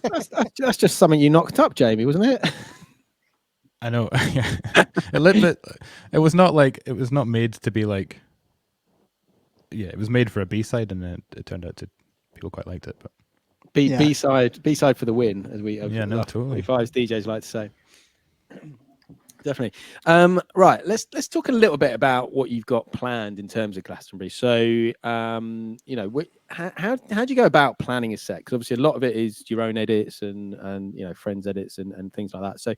So for something as big as Glastonbury, you're playing 4 different sets. Are you planning 4 different sets? Will you be playing little bits from each set combined, or what do you think you're going to do? yeah, this is going to be especially tough because usually like festivals, I'll know, you know, where I'm playing, Yeah. who I'm playing before and after, and you know, usually what the stage is going to be like. But I've literally no idea at Glastonbury what the different venues are like. I've got an idea, like if we're playing before Craig Charles, that's going to be a more funk based set. But the other ones I've no idea. I'll have a bunch of tracks in a crate probably, but in terms of like sets and planning, it's going to have to be pretty much winged on the day. Which is good in some. How did you get involved with the Craig Charles stuff? Because you do a lot with Craig. I've only ever done one event that he's been on, but you've done quite a few. Yeah, we were dead lucky with that. It was an EP we put out ages ago on Good Groove Records, Slim's label, which is no more. But and he, I can't remember whether we sent it. No, it wasn't us because we didn't have the connect at that point. So it must have been him that sent it to Craig's producer at Six Music, and then the producer liked it. The producer turns out he's from Edinburgh. Craig's producer for his Six Music show, and then he played it on the show, and then boom. Yeah, and then that kind of kicked off, and then we met him, Craig, at a festival we were both playing at, and we went up to him with a just give him a USB stick of all our edits, and then I guess it sort of kind of took off from there a little bit. But, that's Simon Hodge. Is it Simon Hodge? It is Simon Hodge, yeah. Who randomly we ended up meeting also with Craig. We were doing a show with Craig in Edinburgh. Yeah. And I was just chatting to this guy backstage for ages. No idea who he was, just in the green room. And then I was like, so what do you do? And he's like, I'm Simon, I'm Craig's producer. And I was like, okay. Brilliant. Cool. You weren't slagging him off, were you? It was all No, yeah, totally. But yeah, he didn't realize who I was, and I didn't know who he was, and then so that's how. Oh, that's sometimes the best way. But it's pure luck that he was just happened to be backstage at that gig. But yeah, cool. He did a mix 45 Day last year actually, and he might be coming. We're doing something in Edinburgh. He might be coming to that. I don't know. Cool. Here's a question from Kev Clark. Not that it would happen, but have you got a fail-safe banger to pull out if you start losing the crowd? That's a good question. Yes, I've got quite a few, depending on what the gig is or where I'm playing. There's a few go-tos that are guaranteed to. Well, go on, spill the beans. Tell us one. There's the Aeropop edit of Human League, Okay, yeah. Don't You Want Me, which is brilliant. It's such a funny record to play because it's just the instrumentals, no vocals in it, Right. and nobody knows the words to apart from like the hook. So watching like people try and like make up the verse.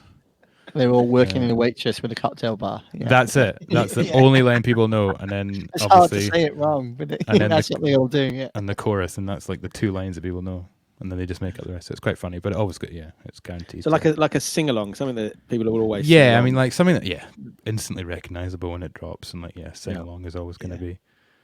There's a nice edit by the guy from Down Under that I kind of shortened to use it in my sets because his edit's always like 9.5 minutes long.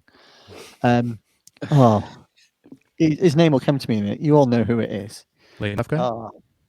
The guy. Yes, that's the one. Yeah, Late Night Tough Guy, and he but it takes ages to drop to the bit, and you can kind of tease people with it, which is kind of fun because. Yeah, I'm sure you like it, Jamie, when you get a dance floor and you like the palm of your hand and you just keep dropping things and people are like waiting for the big and then the big reveal and then it goes crazy. That's great fun being a DJ. Totally. And Late Night Tough Guys edits are really good for that because they are always epically long and take ages to get to the actual drop. Yeah. So Yeah, mine are all like epically shorter because I just like cut out most of it and just boom. Totally. I'm going to try something here. Actually, let me just see if we can do this. If I can find this. Right. So I met Jamie first of all because before I was sort of into the 45s, and I still am part of Jellyfunk All Stars. We played digital stuff, and we booked Jamie and Marty Shaka to come down to Eastbourne. And they played with us as part of the Jellyfunk All Stars, and then we went up and played in Glasgow. But obviously, Jamie's got a camper, and my mate runs it. Sorry, it's Martin's, is it? Yeah. My mate runs a camper festival down Eastbourne, where we live, and somehow he managed to get it mentioned on the Chris Moyle show this morning. So I'm just going to try and add that. Amazing. Camper Marmalade. A very good morning from the team at Camper Marmalade VW Festival. Ooh. I've been an avid listener to the Chris Moyle show since I was a young lad. All right. I'm one of your biggest fans, Alan. He doesn't say Alan. I thought I would see if I could get a mention in the letters section to shamelessly plug my VW Festival and see if you can get my Insta followers up. All right. So the show is happening. This is good for us. We haven't missed the event. It's the 1st to the 3rd of July in sunny Eastbourne. 15 bands. Live DJs, amazing food, loads of drink, and we'd happily welcome any of you for a free weekend on us if you want to come and join us. Now, do you want to hear the lineup? If you've heard of these bands, they're huge, a lot of these bands. So, the Jellyfunk All Stars. Oh, yes. That's on the Friday. Oh, yes. Saturday the 3rd. There's one band on Friday. You don't want to peak too soon. They're on from 7:30 till 11. Who are? The Jellyfunk All Stars. They're working them hard. That's a hell of a set. It really is. So we're not a band. That's brilliant. But we got the Jellyfunk All Stars mentioned on the Chris Criztoz, you have more pseudonyms than anyone I know. Totally. I do. I like to be a man of mystery. Even my name's not my proper name. That's the thing. But you've got Chris Moyles. I got this. Yeah. Mr. Sam Tweaks, the 45 King. I'm sure I've sampled him saying that. Yeah, I love the story of when we did your 45+1 birthday video messages, and they all had to be landscape, and the only one that wasn't is David Morales at the end. And apparently, wasn't it Ad Vodka just couldn't bring himself to tell him to redo it or something? Yeah, no. I still can't believe that he sends me messages and things. Because what do you say to someone like that? How do you respond to? I just clam up. I'm like, oh my god, you're a hero, and I just go, and I'm a talkative guy, as Jamie knows. And I was like, I just don't know what to say. How do you say something to David Morales? What do you say? Have you given him any of your puns? No, not yet. Give some David Morales puns. Yeah, there must be some. We'll come up with some during the during Glastonbury. Okay, love a good pun. Let's just sit and make puns. all Yeah, day. yeah, we'll just do a pun exactly. in, pun off. Yeah. Yeah. Well, I mean, you're playing in the Funkingham Palace for a start. Punkingham Palace. Funkingham Palace, Oh, isn't it, Jamie? Punkingham. Yep. Yeah. Yep. Apparently, that's what it's called. Yeah. All right, Jamie. I think you've got at least one more 45 that you have picked out for the show. So yeah, what have you got? What have you got next to play for us? Yeah, so I'm going to play. This is pretty much the last 45 I bought. I was down in London it was ages ago now. When was it? Yeah, like start of the year, to be fair. But it's Sentimental Animals. Tracks called Love Vibration. It's the Art of Tones. Nice. Remix, which I think I tried to get it on digital, and I think it was just a 45 release, but I'm not sure. I might be lying about that. Anyway.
Tune.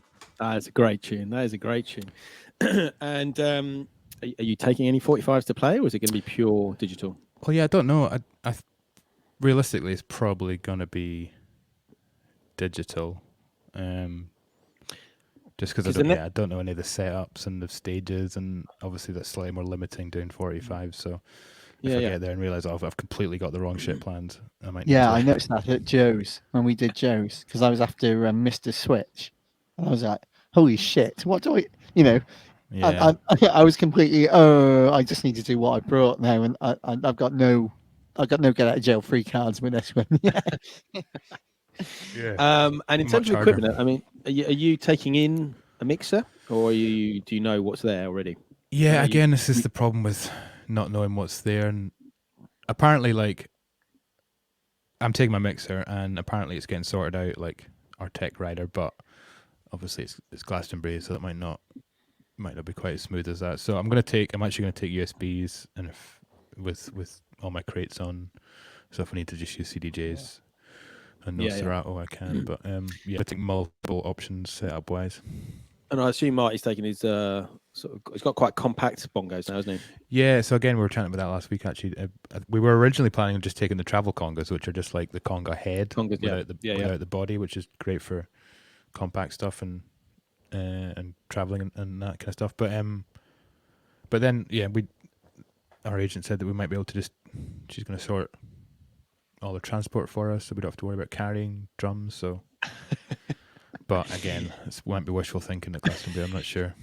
We were saying it this last time. Travel light, but I mean, if you've got someone to take your shit around, then that's brilliant. I just can't see us being like important enough to get a buggy at Glastonbury. Surely, like Paul McCartney's going to have all the buggies.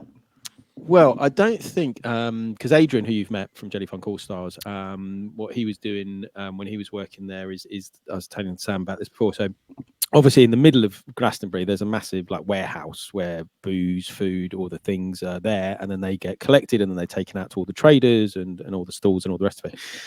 And they sort of cut off the time that they can sort of drive around Glastonbury. I think it's about 11 a.m. But so I think it's only the bigger stars who will get driven around Glastonbury. Don't expect a buggy. Not yet. Maybe in a few years' time. You never know. I think taking the travel congas and just being able to like chuck them on your back is probably going to be a better option. But yeah. it's gonna be a lot of fun. And you get there. I think. Did you say Thursday? You get there? Yeah, we're rolling in on Thursday, I think. They were Yeah. trying to get us to play Thursday night as well, but I was like, no, I don't want to. Yeah, you want to play take on it Thursday. in first. Yeah, exactly. I want to get my bearings at least, and Yeah, you I'm don't. kind You of gone the don't. opposite way. I think I play on the Sunday. I get there, but there'll Yeah. be nobody there, so I'll be in doing what I do, and then I can kind of take it all in from there. So at least they can see what I do when there's no one there really involved. Yeah. And then by the time you get there on Thursday, I'll probably be long haired and with a surfboard. yeah, totally. Well, Just yeah, got I think married. I think most of the punters arrive sort of Wednesday morning. That's obviously when they open the gates for the punters. So we're trying to get in there before that because it was just going to take forever to get in. Is it a nightmare to get in? I have heard this. No, it depends when you're getting there. I mean, you should, if you're getting there Thursday, you should be okay. But obviously, just factor in a bit of extra time. Let's put it that way, because you're unless you're parking in a sort of the very short stay car park, because you are going to have a bit of a trek from wherever you're parking. We're are you in the camper van? So we're in the Glade Yeah. artist van. Oh, artist okay, bit. so the Glade's not too bad. You should be all right. You should be right. But it's you're going to walk miles. You're going to walk miles anyway. Yeah, everyone said that. It's one of those, but you have to walk because it's like going to it is a city, and obviously it's like going to any city. Unless you walk and explore and sort of turn down a different corner and go around the corner and see what's going on there. You see stuff you're never going to see unless you're sort of walking around and experiencing it. It's going to be great. Sam, have you got any more peak time 45s you can drop? Oh, you put me on the spot there. I have. I've got one ready, but if you want to get one more ready, Oh, you play one away. I'll I'm play actually one. going to ask Jamie. Have you got any more 45s planned? Shaka, Have I got what? Sorry. Good Have you question. got any more 45s planned? Is there another one? I can. I did plan an extra couple because I wasn't quite sure what to do. Yeah, if you. What about one coming out on Bomb Strikes? No. You do Oh the right. one? Oh, you mean all right? Actual no, unfortunately not. We don't have any. Yeah, no 45s in the works. I've actually I got an email from the guys yesterday about talking about releases coming up, so I'm gonna ask them if they want to do something else. But there's a sneaky A Skills Crafty one coming soon, I believe. Oh, on Bomb Strikes? Maybe. No, I think they might be doing it themselves. Oh, they're doing it themselves. Oh, okay. Oh. Because I'm letting things go now. I probably shouldn't say. Don't say too much more. Don't get anyone in Yeah, trouble. me and my big mouth. Yeah. Stick to puns rather than dropping secrets. Depends rather than Release telling people dates. what's going to happen. Yeah. Puns, not secrets. Okay. Anyway, here's another one that I'm going to play, and obviously it's a cover. It's brass. It's fast. I think it will probably be a good one. Let me try again.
Yeah, that's Six Toys, Voodoo People, and again, it's cover, it's brass, it's Prodigy.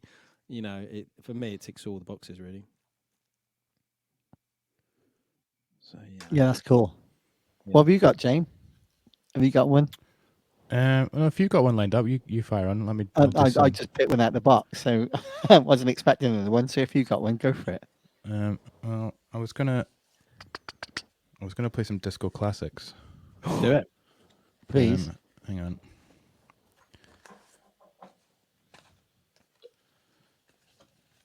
Which I play plenty of 45s on Twitch. I don't need to play any more.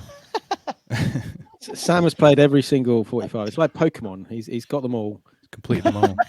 He doesn't need to play any more 45s ever again. Yeah, I'm going all Serato. That's it. Boom. Let's swap. Yeah. Yeah, just yeah. Just I yeah. don't quite have the just collection that you've got. Yeah, just one day you should just say, yeah, that's it. I've had it. Maybe Can you April imagine? Fools. There you go. April 1st, Fools. yeah, There's April your plan for the next April Fools. I've had it. I'm not playing any 45s anymore. I'm done with it. I'm selling my collection. Have you got the 45 control vinyls? Yes. Of course you do. Yes. And I do. Once I got to partner on 45s alone, I do a lot of, because obviously I make lots of edits and things of tracks, so I do a lot of streams now where I use Serato 45s. Yeah. Ah, cool. Yeah, it's cool. Well, you get It makes it fresh. Yeah, I've got to keep. And the thing I found now, and it's quite funny, is I suddenly realise now I need to tell people I can use Serato, because people will be like, "Oh, we can't book him for a festival. He's going to come with a bag full of 50,000 fucking 45." Whereas I'm like, no, actually, give me 2 USB sticks and I'm fine. That's what I do in real life. Yeah, totally. It's good to be known as both, though. I think the fact that you're obviously most well known for 45s is extra cool. I think. Yeah, it's a secret Lily Love speaks. Yeah, nobody knows it's control vinyl. They're all trying to find it on Discogs. I mean, the thing is, do you take it off as well in between to make it look like? I know the best thing. On. I do that automatically, but the best one, and Adam won't mind me revealing this. A Skills has played some A Skills edits in a 45 set, and he changes the color buttons on his S9 so it's all green. So you think it's vinyl, and it's not. It's not. It's on Serato. He's a swine. That's really busted, Adam. Busted. That's a cool thing. That's definitely a cool thing. There's not many people in the chat. That's fine. We can get that one going. Yeah, totally. Go on then, Jamie. What have you got? You got a disco classic? Yeah, I've got CJ and Co. Devil's Gun. Nice. Which I realised I don't have on digital.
That's a great track. It is, and it always reminds me that I need to buy it on digital, and I always forget. But well, just rip it, can't you? Yeah, I could, but it would probably sound a bit. It's not the best copy, that one. Well, there's a Nick Bite video of how he rips vinyl to make edits and stuff. Probably worth he does loads of a video. He's done a video how he rips it. He actually rips it Serato, and then posts it into Ableton to clean it up afterwards. Records it into Serato. Yeah, which I was quite surprised at, because why put Serato before Ableton? In the middle, just put it straight in. Yeah. So. Yeah. Did he say why he did that? I'm sure we could ask. I Patreon to him, so I could ask him some more questions. Yeah. Yeah, totally. But he did a video on how he rips. Yeah. Yeah, I mean, unless Serato adds something to it, you'd think you just go straight into Ableton. Straight into Ableton, yeah, from the Yeah, Well, yeah. you'd be surprised what Serato has a way of making stuff sound better for playing out. So I presume Okay.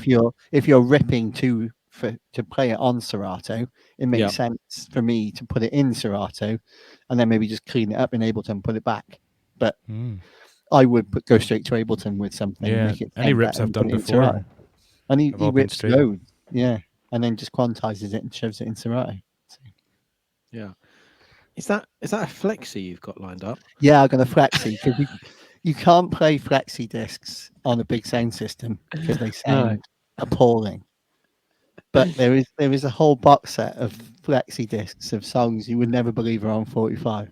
Okay, go So on I then. thought I would get a flexi disc out of a song you have no idea is on.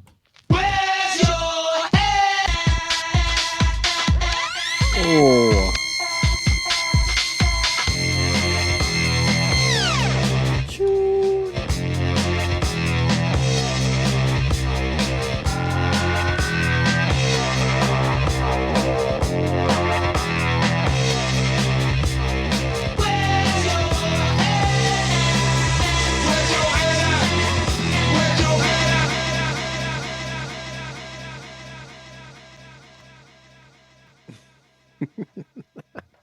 So there's a whole box set of Canadian label Astral Works, and there's 20. Yeah, don't tell everyone, Sam. Sorry, Tommy T.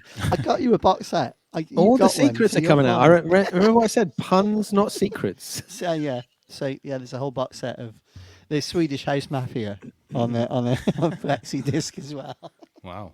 But they're useless for a big sound system because there's no, there's no gravitas in the sound. But on Twitch, ideal. Yeah. I remember watching Northern Crates, and he played some cardboard records that used to be part of like cereal boxes. Yeah, and it was just like he played them. I was like, okay, it doesn't sound too bad considering it's Frosties cardboard. had loads, yeah. Yeah. But I mean, that's one step even further from plexis. I don't think you'd be able to play those on a sound system. What else have you got in that hand? What is that? What? Don't put it away. I'm not playing this one. You okay? Put it on. I'm giving away secrets tonight. Well, there's no one watching. It's just the three of us. Don't worry. It's not going to be back on Mixcloud or YouTube or anything.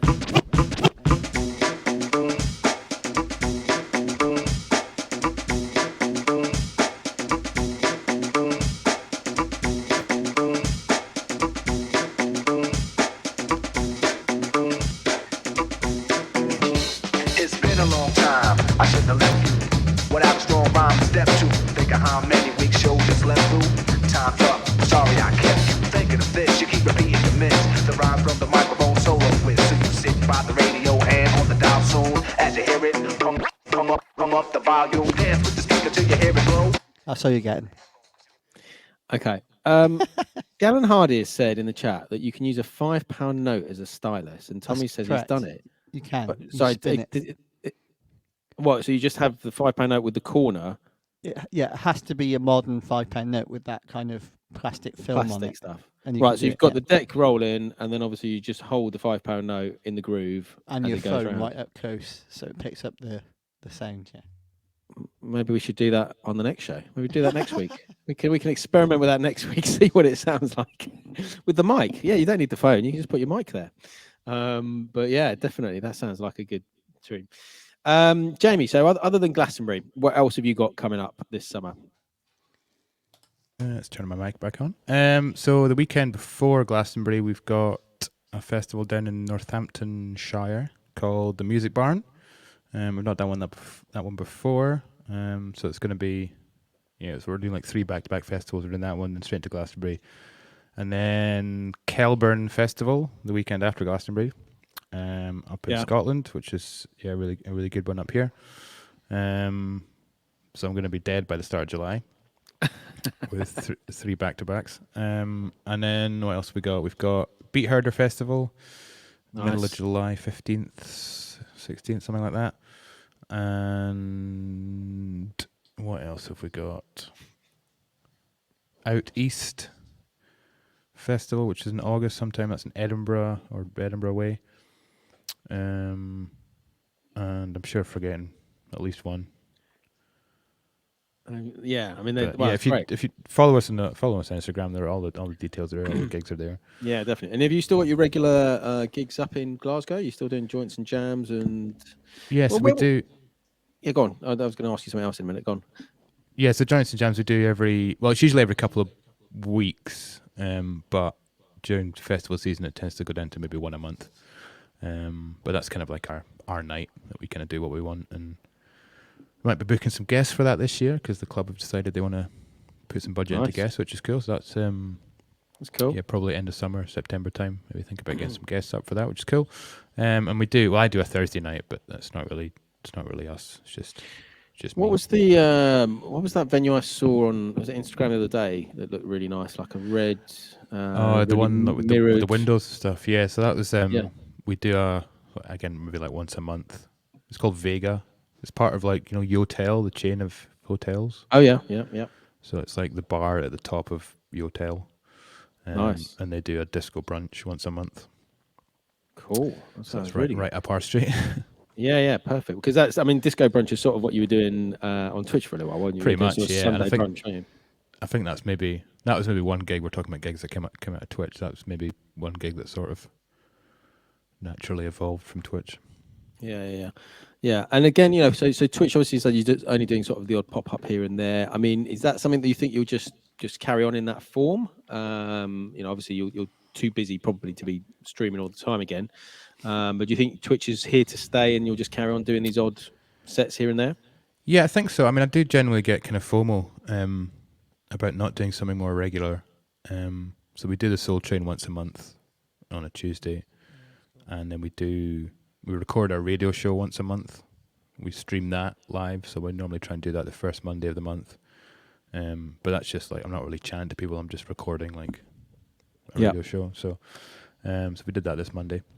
But yeah, it's. I think we'll probably certainly at the moment during like the busier time during summer, we'll probably just keep it to kind of pop ups here and there. But yeah, I don't know. I'd like to get. I mean, I'd love to do Sunday brunch again, but the problem is we normally play Saturday night, so the thought of getting up early and doing. I was savvy to that when I went on Twitch in the first instance. I did weekdays, never did weekends, because I knew when life came back. I'm on a Sunday afternoon. I'm face down. Yeah, the last thing I want to do is go and stream. Tomorrow's ideal. I do 12 till 4, then ready to the gaff, and literally within 60 minutes, I'm already setting up my gig tomorrow. Yeah. I get home at 3 a.m. So I am screwed by Friday morning. Yeah, so some of the Disco Fridays we do, I'm like, yeah, because I'm dying by that time, and I still got 2 more days of gigs to go. So I mean, it's cool. Yeah. But yeah, I avoided weekends because I knew when life came back, I would be screwed for a Sunday. Yeah, totally. I mean, Sam, what do you think? I mean, where's Twitch going for you? Do you think in the next sort of year or so? For me, it's the best thing I've ever done. So, if I could trade, I enjoyed lockdown because I got to play what I like to do on Twitch, which I've never been able to before. And for me, so it's quite liberating. And now I find a struggle doing real life stuff where I try and avoid doing them. So I'll because I run a company that does all those things. So I will send other people given the chance and go and be myself. But every now and again, you do need to earn some money to pay the bills. So. Well, it's one of those things. It's been amazing for me, as you all know. So, I mean, it's one of those things, isn't it? With Twitch, you can play whatever you want. Yeah. Within reason, you can play with pretty much whatever you want, and you don't quite have that freedom in playing real life gigs. So there is that little, real life gigs do obviously pay the bills and all the rest of it, but it's very different form of DJing, isn't it? Yeah, it's like martial arts. I liken it to martial arts. Every version of DJing is different. It's a different kind of skill. So be a wedding or be a festival set or be a Twitch set or. They're all slightly different. Like Twitch for me is all about engaging with your audience in the chat room and being. Yeah. But then sometimes I don't want to listen to that. So I think Shaka on the Sunday lunchtime is brilliant because I'm half dead from the night before, and they're playing just what I need on the Sunday lunchtime, and that for me is a magical set because there's not too much yakking. Yeah. And I'm always conscious I'm on camera, like I am tonight. So I'm stood up. I'm quite fidgety because I'm like, oh shit, people are watching me. And it always runs around the back of my head. That's why I play 45s on Twitch, because it keeps me so occupied. I'm not looking at the camera thinking, oh my God, people are watching me. Because otherwise my head would be an absolute, it'd be a whirlwind.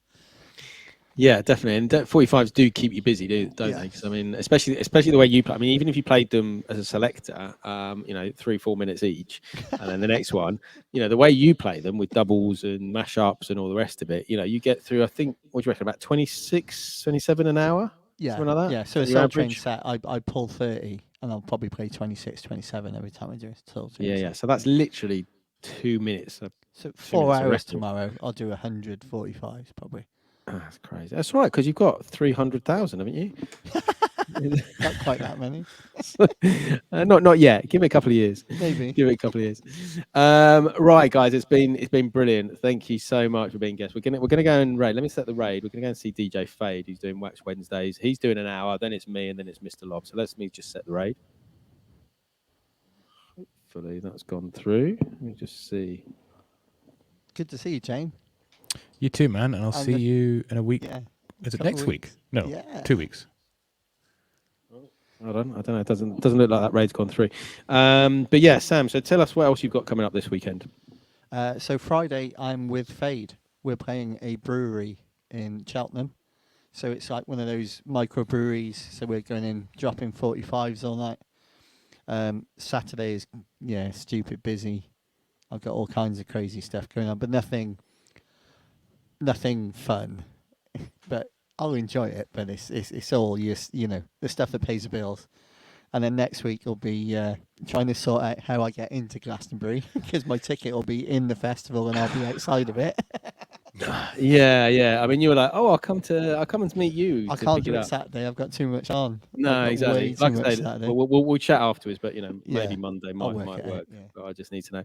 But yeah, we're gonna go and see Fade. Thank you everyone for tuning in. It's been a great fun show. If you missed it or missed any of it, you can watch it back on YouTube and listen back on Miss Cloud.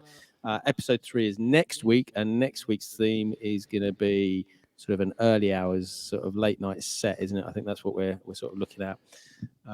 So yeah, we'll pull some interesting tunes. I think you need to edit some of my secrets on the Mixed Cloud post. Edit some of them out. But yeah, like I said, puns are not secrets. And then thanks everyone for tuning in. Like I said, if you want to watch me, I'm back on at 11 doing a set for Fade. And then tomorrow, Cool Rockers. I'm joining Chris Wheatley, DJ Bill, and Sweet Tooth for a reggae set. Saturday's Coffee and Donuts. Sunday's the first anniversary of the jazz show, Bright as the Sun. And then we're back on Monday for Part of My Journey with Gallon Hardy, special guest, and also Mix the Hoffman. So lots of cool stuff coming up. Cool. And thank you to everyone who's followed. Thank you to everyone who's hosted. Thank you to everyone who's subscribed. And take it easy, guys, and we'll see you soon.